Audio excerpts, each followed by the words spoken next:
Hey, what's up, guys? My name is Miguel. I play bass in Obey the Brave. What's up? This is John here. Play guitar in Obey the Brave. I can talk to you about my first tattoo. My first tattoo was my Batman and Superman here. I got them done 6 years ago at this shop in Montreal called Tatouage Artistique. And the guy that did it, he did like tattoos on the Montreal, some of the players for the Montreal Habs, which is a hockey team in Canada.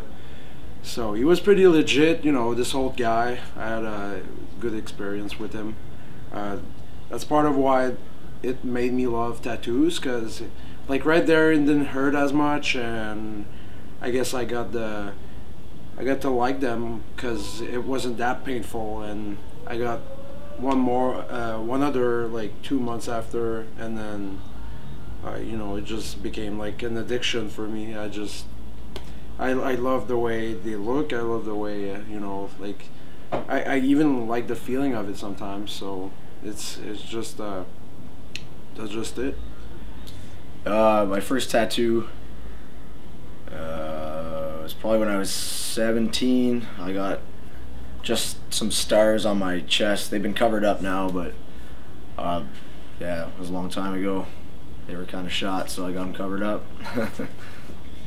I live in Ottawa in Canada, so it was just some shop downtown in Ottawa. I don't remember what it was. I don't think it's there anymore, but just went in there. I just wanted to get something done, so I just get the ball rolling, I guess, and I got those, covered them up.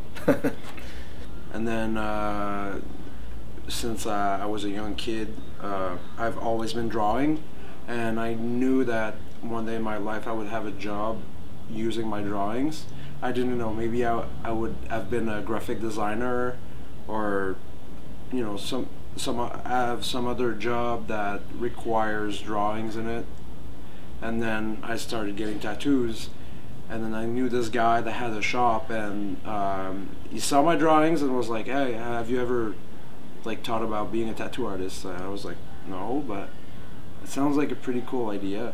And I was playing in my old band before, so I didn't have time to work at a shop and like just learn the real way of tattooing. So I just bought my own gear and then started working a bit on my friends. I've worked hard. I've worked, you know, like I've worked my ass off to make good tattoos. Now I work in a pretty legit shop in Montreal called Saving Grace Tattoo. I work with Alex, Kay, and Dan Gagné, which are two amazing tattoo artists, and I'm glad I'm on board with them.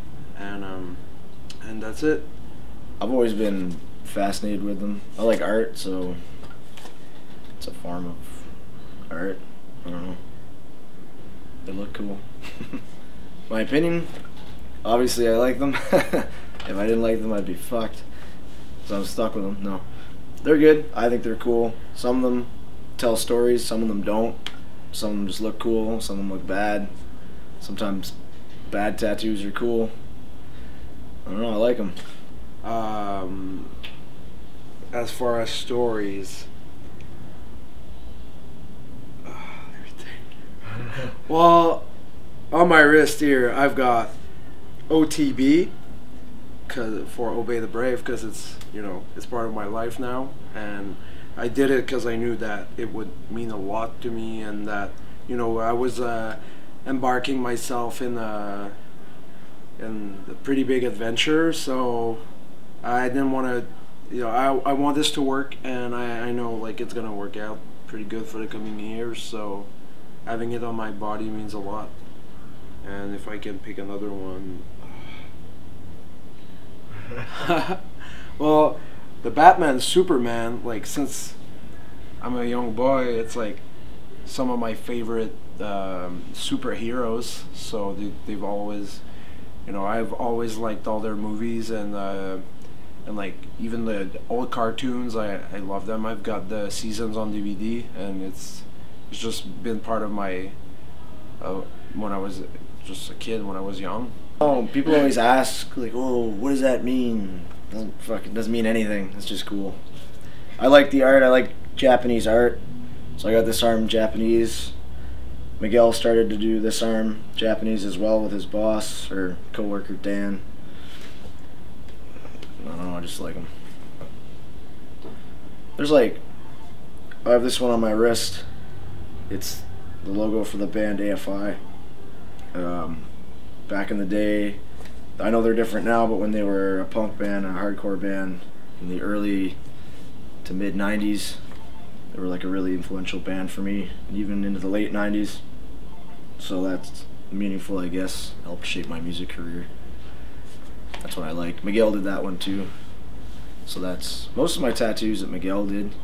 They mean something too, because he's a good friend, and he did some of his first tattoos ever on me when he was just learning, and we usually get them, you know, random times. Some of them are like inside jokes, and they mean different things. Some of them are just fun ones that we do, but those are probably some of my favorite ones.